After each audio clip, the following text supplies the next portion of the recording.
Hi students, welcome to IAS Academy. Select video வந்து எனக்கு உங்களுக்கு மனமார்ந்த நன்றிகள். சோ நம்ம இந்த என்ன பார்க்க போறோம் பாத்தீங்கன்னா வரப்போற TNPSC Group 4 எக்ஸாம்ல 200க்கு நீங்க ஒரு 180 கேள்விகளுக்கு மேல அடிக்கிறதுக்கான ஒரு ப்ளூ பிரிண்ட் என்ன அப்படிங்கறத சொல்ல போறேன். இந்த வீடியோ மட்டும் பார்த்துட்டு நம்ம சொல்ற விஷயங்களை மட்டும் ஃபாலோ பண்ணீங்கன்னா டெஃபினட்டா உங்களால 200க்கு 180 மேல எடுக்க முடியும். சரிங்களா? இது புதுசா படிக்க போறவங்க, ஆல்ரெடி படிச்சுட்டு இருக்கவங்க, இல்ல செம்ம எக்ஸ்பீரியன்ஸா இருக்கவங்க எல்லாருமே பார்க்கலாம். புரியுதா? ஆனா புதுசா படிக்க போறவங்க பாத்தீங்கன்னா டெஃபினட்டா உங்களுக்கு யூஸ்ஃபுல்லா இருக்கும். இது நாள் வரைக்கும் குரூப் 4 பத்தி எதுவுமே தெரியாது சார், நான் புக் எடுத்து படிச்சதே கிடையாது, நான் இப்பதான் படிக்க ஆரம்பிக்க போறேன், என்ன பண்ணலாம் அப்படின்னு கேட்டீங்கன்னா இது உங்களுக்கு ஒரு தரமான வீடியோவா இருக்கும். இப்ப இருந்து நீங்க ப்ரிப்பேர் பண்ணாலுமே கூட கண்டிப்பா குரூப் 4 பாஸ் பண்றதுக்கான வாய்ப்புகள் இருக்கு. ஏன்னா ஜூன் மாசம் தான் எக்ஸாம், நடுவில் 5 மாசம் சாலிடா இருக்கு. புரியுதா? அதனால டைம் வேஸ்ட் பண்ண வேணா, வாங்க வீடியோக்குள்ள போயிடலாம். வீடியோக்குள்ள பார்க்கும்போது நம்ம அகாடமி குரூப் 4க்கு அட்மிஷன் போயிட்டு இருக்கு. ஸோ ஆன்லைன் டெஸ்ட் வந்தீங்கன்னா ஃபீஸ் 699, ஆன்லைன்ல கிளாஸ் சேர்த்து வந்தீங்கன்னா ஃபீஸ் 2000. இந்த 699ல 80 டெஸ்ட் பிடிஎஃப் கொடுப்போம். இதுல 80 டெஸ்ட் பிடிஎஃப் கொடுத்துருவோம். அப்புறம் 200க்கும் மேற்பட்ட ரெக்கார்டு வீடியோஸ் தான் கொடுக்க போறோம். அப்ப கிளாஸஸ் வந்து வீடியோஸ் எல்லாம் வரும், நீங்க எப்போனாலும் பாத்துக்கலாம். சேம் டைம் டெஸ்ட் பொறுத்தவரைக்கும் பிடிஎஃப் தான், நீங்க எப்போனாலும் ஓபன் பண்ணி பாத்துக்கலாம். அதே டெஸ்ட் ஆஃப்லைன்ல வந்து எழுதணும்னா ஃபீஸ் 4999, கிளாஸும் டெஸ்ட்டும் ஆஃப்லைன்ல வேணும்னா ஃபீஸ் 10,000. நம்ம அகாடமி திருச்சியில இருக்கு. ஸோ திருச்சி ஸ்டூடெண்ட்ஸ் மேக்ஸிமம் நேரில் வந்து அட்டன் பண்ணுங்க. ஸோ ஜாயின் பண்ண வைக்கிறவங்க இந்த 2 நம்பர்ல ஏதாவது ஒரு நம்பர் கான்டாக்ட் ஜாயின் பண்ணிக்கலாம். இப்போ வாங்க நம்ம வீடியோக்குள்ள போகலாம். ரைட், உங்களுக்கு தெரியும் தமிழ் 100 கேள்வி, மேக்ஸ் 25 கேள்வி, ஜிஎஸ் 25 கேள்வி. ஓகேவா? இப்ப இதுல நம்ம என்ன பண்ணலாம் அப்படின்னா மேக்ஸிமம் எக்ஸாம் படிக்கிறவங்களோட பாயிண்ட் ஆஃப் எப்படி இருக்கும் அப்படின்னா தமிழை பொறுத்த வரைக்கும் 100க்கு ஒரு 95க்கு மேல கண்டிப்பா அடிச்சாகணும் அப்படின்ற மாதிரி பிக்ஸ் பண்ணுவாங்க. மேக்ஸ் கடைசியா வரேன். ஜிஎஸ் பொறுத்த வரைக்கும் 75க்கு ஒரு 60க்கு மேல அடிக்கணும் அப்படின்னு பிக்ஸ் பண்ணுவாங்க. இப்ப இது 95க்கு மேல 95 வச்சுக்குவோம், இதை ஒரு 60 வச்சுக்குவோம். இப்ப ரெண்டையும் சேர்த்தீங்கன்னா என்ன வருது? ஒரு 155 வருது. 155 வருது. அப்ப மேக்ஸ்ல நம்ம கண்டிப்பா என்ன பண்ணணும்? ஒரு 20க்கு மேலேயாவது குறைஞ்சபட்சம் அடிக்கணும். சோ 95 பிளஸ் 20 பிளஸ் 60 பிளஸ் அப்படின்னு வச்சீங்கன்னா கண்டிப்பா நீங்க என்ன பண்ணலாம்? ஒரு 180 பிளஸ்க்கு போயிடலாம். சரிங்களா? ஆனா நிறைய பேர் ஏன் நான் மேக்ஸ் கடைசியா வச்சேன்னா இந்த தமிழ் படிக்கிறது, ஜிஎஸ் படிக்கிறது கூட உட்காந்து படிச்சிருவாங்க. இந்த மேக்ஸ் வந்து பாத்தீங்கன்னா அதுக்கு வராது, தெரியாது, வீக்குன்னு சொல்லுவாங்க. சோ அவங்க என்ன மாதிரி பிளான் பண்ணுவாங்கன்னா மேக்ஸ்ல என்னால 20 எடுக்க முடியாது, நான் என்ன பண்றேன் ஒரு 15க்கு மேல எடுத்துட்டு இதுல நான் என்ன பண்றேன் அப்படின்னா ஒரு 70க்கு மேல எடுத்துறேன் அப்படின்னு ஒரு கணக்கு போடுவாங்க. அது முற்றிலும் தவறு. இத பண்ணீங்கன்னா கண்டிப்பா எடுக்க முடியாது. ஏன்னா ஜிஎஸ் அப்படின்றது கடல் மாதிரி இருக்கும் சிலபஸ். தமிழ் சிலபஸ் பெருசுதான், ஆனா பிக்சட் சிலபஸ். இதை படிச்சா 95 எடுத்துடலாம், 95 எடுத்துடலாம்னு சொல்லலாம். மேக்ஸும் அதே மாதிரி பிக்சட் சிலபஸ். இதை பார்த்தா கண்டிப்பா ஃபுல்லா போடலாம்னு சொல்லலாம். ஆனா ஜிஎஸ் பொறுத்த வரைக்கும் நீங்க படிக்க படிக்க போய்கிட்டே இருக்கும். அப்ப இதுல 70க்கு மேல எடுக்கிறதுங்கிறது மிக மிக சாத்தியமில்லாத ஒரு விஷயம் தான். புரியுதா? ஏன்னா ஜிஎஸோட ஸ்டாண்டர்ட் இப்ப எங்கேயோ போயிருச்சு. அப்ப 75க்கு 70க்கு மேல அப்படிங்கிறது ரொம்ப ரொம்ப கஷ்டம். இது பழைய குரூப் 4 ஒரு 2019-18 குரூப் 4 தான் நீங்க அப்படி எடுக்கலாம். ஆனா இப்ப நடந்துட்டு இருக்க குரூப் 4க்கு இது முடியாது. ஓகேவா? அப்ப என்ன சார் பண்ணலாம் அப்படின்னு கேட்டீங்கன்னா நான் ஃபர்ஸ்ட் சொன்ன மாதிரி தான். தமிழ்ல 95 பிளஸ், மேக்ஸ்லயுமே நீங்க ஒரு 23 பிளஸ் எடுத்தாகணும், ஜிஎஸ்ல ஒரு 60 பிளஸ். இந்த மாதிரி எடுத்தீங்கன்னா கண்டிப்பா உங்களால 180க்கு மேல போக முடியும். சரிங்க சார், இதை எடுக்க வேணா நம்ம எப்படி என்ன பண்ணணும், எதை படிக்கணும்? தமிழ்ல இருந்து பார்ப்போம்.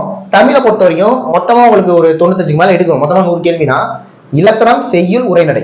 புரியுதா? இந்த மூணுமே உங்களுக்கு ஒரு 30, 35, 35 அப்படின்னு ஸ்பிளிட் ஆகும். புரியுதா? இதுக்கு நீங்க தமிழ் ஸ்கூல் புக்கை ஃபுல்லாவே படிச்சாகும். 6ல இருந்து 10 புது புக்கு செய்யுள், இலக்கணம், உரைநடை படிக்கணும். 6ல இருந்து 10 பழைய புக்கு செய்யுள், இலக்கணம் படிக்கணும். 11, 12 புது புக்ல செய்யுள், இலக்கணம் படிக்கணும். இதை ஃபுல்லா நீங்க படிச்சிட்டீங்கன்னா கண்டிப்பா நம்மளால 95க்கு மேல போக முடியும். ஈவன் 98 வரைக்கும் போயிடலாம் தமிழ்ல, பிரச்சனை இல்லை. Next maths. இந்த மேக்ஸ்ல 25க்கு 25 எடுத்துதான் ஆகணும். இருந்தாலும் ஒரு கொஸ்டின் 2 கொஸ்டின் வேணா விட்டுக்கோங்க அப்படின்னு நம்ம ஒதுக்குறோம்னா இதை 23 எடுக்க என்னென்ன டாபிக் கண்டிப்பா பார்க்கணும்னா HCF LCM கண்டிப்பா பார்க்கணும். ஏன்னா அதுல இருந்து 2 அல்லது 3 கேள்வி கேட்கறாங்க. சிம்பிளிஃபிகேஷன் கண்டிப்பா பார்க்கணும், ஏன்னா அதுல இருந்து 2 கேள்வி வந்திருக்கு. ஏன்னா சிம்பிளிஃபிகேஷன்ல போர்ட் மார்க்ஸ் ரூல் பேஸ் பண்ணி ஒரு கொஸ்டினும், அல்ஜிப்ரா பேஸ் பண்ணி ஒரு கொஸ்டினும் கேட்கறாங்க. அடுத்து கோடிங் டிகோடிங் நீங்க கண்டிப்பா பார்க்கணும், ஏன்னா அதுல இருந்து 1 அல்லது 2 கொஸ்டின் கேட்கறாங்க. ரேஷியோ கண்டிப்பா பார்க்கணும், 1 அல்லது 2 கேள்வி வந்திருக்கு. பெர்சன்டேஜ் நீங்க கண்டிப்பா பார்க்கணும், 1 அல்லது 2 கேள்வி வந்திருக்கு. சிம்பிள்னஸ் காம்பவுண்டர்ஸ் கண்டிப்பா பார்த்தாகணும், 3 அல்லது 4 கேள்வி வந்திருக்கு. டைம் அவுண்டர் கண்டிப்பா பார்க்கணும், 2 அல்லது 3 கேள்வி வந்திருக்கு. மென்சுரேஷன் நீங்க கண்டிப்பா பார்த்துதான் ஆகணும், ஃபார்முலா படிச்சுதான் ஆகணும், ஏன்னா அதுல இருந்து 2 அல்லது 3 கேள்வி வந்திருக்கு. அரித்மெட்டிக் ப்ராக்ஷன், ஜியோமெட்ரிக் ப்ராக்ஷன், கூடுதொடர் பெருக்குத்தொடர்ல இருந்தும் கண்டிப்பா 2 அல்லது 3 கேள்வி வந்திருக்கு. அப்ப நான் சொன்ன இப்ப இந்த ஒரு 9 டாபிக் சொல்லியிருப்பேன். HCF LCM, simplification, coding decoding, ratio, percentage, தனிவட்டி கூட்டுவட்டி, மென்சுரேஷன், APGP. புரியுதா?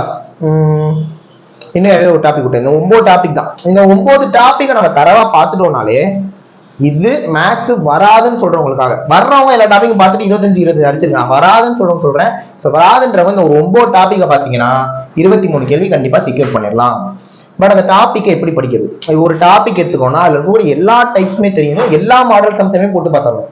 இது வராது, இது வேணாம், இது எனக்கு தெரியாதுன்னு ஒன்ன கூட விடக்கூடாது. ஏன்னா நம்ம ஒன்ன விட்டுட்டு போவோம், அதான் கேள்வி கேட்பாங்க. ஸோ ஃபுல்லாவே பார்க்கணும். அதே மாதிரி ஒரு சம்முக்கு 4 அல்லது 5 மெத்தட் இருக்குன்னா 4-5 மெத்தடுமே ப்ராக்டிஸ் பண்ணி பாருங்க. ப்ராக்டிஸ் பண்றது தப்பு இல்லை. நீங்க என்ன பண்றீங்க, 4-5 மெத்தட் பார்த்தா குழப்பிடும். நான் ஒரு மெத்தட் மட்டும் பார்த்துட்டு போறேன்னு போவீங்க. எக்ஸாம்ல ஒரு பர்டிகுலர் சம்முக்கு ஷார்ட்கட் போட தான் ஆன்சரே வரும். ஒரு பர்டிகுலர் சம்முக்கு ஃபார்முலா யூஸ் பண்ண தான் ஆன்சரே வரும். ஒரு பர்டிகுலர் சம்முக்கு நீங்க ஆப்ஷன்ல இருந்து போட தான் ஆன்சரே வரும். அப்ப ஒரு சம்முக்குமே லாஜிக்கா போட தெரியணும், ஃபார்முலா யூஸ் பண்ணி போட தெரியணும், ஷார்ட்கட் போட தெரியணும், கான்செப்ட் யூஸ் பண்ணி போட தெரியணும், ஆப்ஷன் வச்சும் போட தெரியும். இந்த மாதிரி ஒரு சம்முமே நீங்க பிராக்டிஸ் பண்ணி பார்த்தாதான் இந்த 23 எடுக்க முடியும். எடுத்தாதான் பாஸ் பண்ண முடியும். அடுத்தது ஜிஎஸ். இந்த ஜிஎஸ் எடுத்துட்டீங்க அப்படின்னா யூனிட் 8 தான் ரொம்ப முக்கியமான டாபிக். ஏன்னா 15 இருந்து 18 கேள்வி வரைக்கும் கேட்க போறாங்க. யூனிட் 8ல இருந்து பாலிட்டி கண்டிப்பா ஒரு 12 கொஸ்டினாவது கேட்டுருவாங்க. ஐஎன்எம் ஒரு 8 கேள்வியாவது கேட்பாங்க. 8 இருந்து 10 கேள்வி ஐஎன்எம் வந்துடும். புரியுதா? நெக்ஸ்ட் பாத்தீங்கன்னா எக்கனாமிக்ஸ்ல இருந்து கண்டிப்பா ஒரு 6 அல்லது 7 கேள்வி வந்துடும். ஜியோகிராஃபில இருந்து ஒரு 6 இருந்து 7 கேள்வி வந்துடும். ஹிஸ்டரியில இருந்து, ஹிஸ்டரினா நான் சொல்றது ஏன்ஷியன் மெட்டீரியல், ஏன்னா ஐஎன்எம் ஆல்ரெடி சொல்லிட்டேன். ஏன்ஷியன் மெட்டீரியல் பொறுத்த வரைக்கும் ஒரு 4 இருந்து 5 கேள்வி கேட்க போறாங்க. யூனிட் 9ல இருந்து ஒரு 4 இருந்து 5 கேள்வி கேட்க போறாங்க. சயின்ஸ்ல இருந்து ஒரு 10 கேள்வி கேட்பாங்க. கடைசியா கரண்ட் அஃபேர்ஸ் ப்ரெடிக்ட் பண்ண முடியாது, வராமையும் போகலாம், ஒரு 5 கேள்வியும் வரலாம், 10 கேள்வியும் வரலாம். அப்ப இதுதான் ஜிஎஸ். இப்ப இதுல 75க்கு 60 மேல எடுக்கிறதுக்கு நான் என்ன சார் படிக்கிறது அப்படின்னா, குறைஞ்சபட்சம் கண்டிப்பா இதை படிச்சணும்னு நான் சொல்றேன். படிக்கணும், நிறைய படிக்கணும். பட் குறைஞ்சபட்சம் இதை இருக்க என்ன படிக்கலாம் அப்படின்னா, நீங்க ஹிஸ்டரி அப்படின்னு எடுத்துக்கிட்டீங்கன்னா 7, 10, 11, 12 கண்டிப்பா படிக்கணும். ஏன்னா 7th 11th உங்களுக்கு ஏன்ஷியன் மெட்டீரியல் கவர் ஆகும். 10th 12th ஐஎன்எம் கவர் ஆகும். புரியுதா? இதை குறைஞ்சபட்சம் நீங்க படிக்கணும். சேம் டைம் 6, 8, 9 படிக்கணும் தான். ஆனா அதை கம்பேர் பண்றப்ப இதுதான் ரொம்ப முக்கியம். புரியுதா? Next geography. இந்த ஜியோகிராஃபி அப்படின்னு நீங்க படிக்கிறப்ப கண்டிப்பா 10th ஜியோகிராஃபியை முடிச்சிடணும். 10th ஜியோகிராஃபி முடிச்சுட்டு 12th ஜியோகிராஃபில ட்ரைப்ஸ், பழங்குடியின மக்கள்னு ஒரு லெசன் இருக்கும், கண்டிப்பா அதை படிக்கணும். Next polity. பாலிட்டிக்கு 10th 11th 12th படிங்க, அதுவே போதும். பாலிட்டிக்கு 10, 11, 12. எக்கனாமிக்ஸுக்கு 11, 12. சயின்ஸுக்கு 9th 10th மட்டும் படிங்க, போதும். புரியுதா? நீங்க இந்த விஷயங்களை படிச்சாலே இப்ப யூனிட் 8 அப்படின்னு பாக்குறப்ப இந்த ஹிஸ்டரியில தமிழ்நாடு ஹிஸ்டரி படிக்கிறப்ப யூனிட் 8 கவர் ஆயிடும். ஜியோகிராஃபி எக்கனாமிக்ஸ்ல தமிழ்நாடு பார்ட் படிக்கிறப்ப யூனிட் 9 கவர் ஆயிடும். அப்ப பிரச்சனை கிடையாது. சோ நான் சொன்ன விஷயங்களை டெப்தா நீங்க ஜிஎஸ்ல படிச்சீங்கன்னா அதுவே எனஃப் தான். புரியுதா? இதை தெளிவா படிச்சிட்டீங்கன்னா கண்டிப்பா நம்மளால 60க்கு மேல போக முடியும்.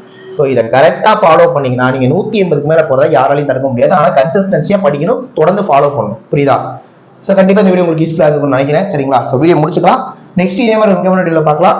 உங்களுக்கு வேற எதனா வீடியோ தேவைப்பட்டாலும் கீழே கமெண்ட் பண்ணுங்க. நம்ம அடுத்தடுத்த வீடியோஸ்ல பார்க்கலாம். ஓகேவா? தேங்க்யூ.